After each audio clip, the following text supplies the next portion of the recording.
Hi, I'm Kendra Shah, and I was elected to Billings City Council last year with the help of MCV.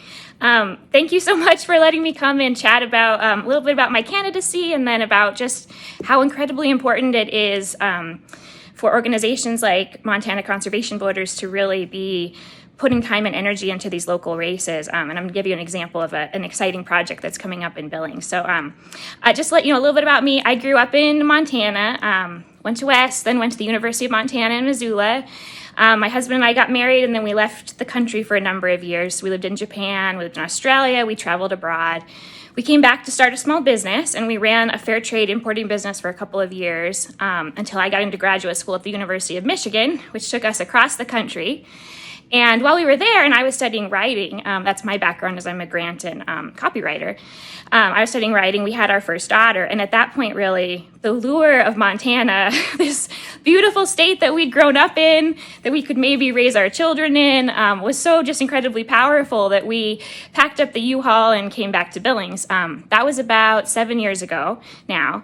And my experience in Billings as an adult was very eye-opening. I saw a lot of things I hadn't noticed as a kid. I started to realize that a lot of the decisions the city was making weren't leading it in the direction that I necessarily really wanted it to go in. And so I started kind of putting those pieces together through a number of different avenues of starting to look into all these groups that were working on projects I was really passionate about. And it really led me to realizing that so many of the local decisions that are made in our city are made by city council. And these issues really affect quality of life in all of our Montana cities. And I started to see, if a city like Missoula, for example, spends some of its federal funding on buses, their bus system's a lot better than Billings is if we put that money into highways. So just those choices in terms of what is the city prioritizing and what is the city council prioritizing? Are we prioritizing conservation and getting more green space and making sure our cities are pedestrian and bike friendly?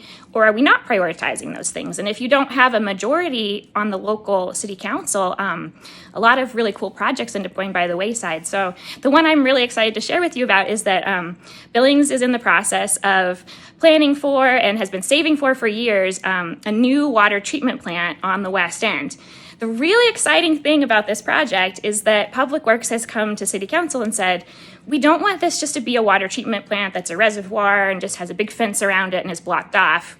We have an idea for a really exciting, hybrid kind of park reservoir model, which would be a massive campus of trails and maybe sandy beaches and reservoirs that could be accessed by non-motorized, canoes and kayaks and all of those things, and picnic shelters for families. We could really make this a real jewel for Billings. And seeing that project and just the incredible importance of it on the docket has made me just realize once again, if we don't have a majority of people who prioritize that, who say, that really matters. We want to make that land a recreation destination, not just for people in Billings, but for all of Montana.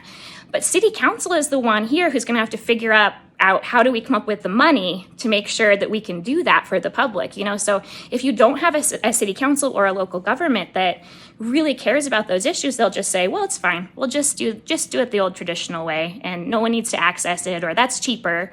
But that doesn't necessarily lead to better quality of life for people. It doesn't necessarily lead to better taking care of the environment and all of those things. So it's been really exciting for me to get to see, all of the ways, and every week we get to make decisions like this. And then these really big projects that are happening in every major city all across Montana. And the city councils are really the ones who are saying, yes, we're going to put money toward this, or no, we're not. And that, for our citizens, is whether you have a new amazing park or not, whether we prioritize taking care of the river or not. So they're big decisions that really affect quality of life. And so I'm just incredibly grateful that Montana Conservation Voters was able to come alongside me and help me as a no-name candidate, help me run for my first office. And I think that really went a long way.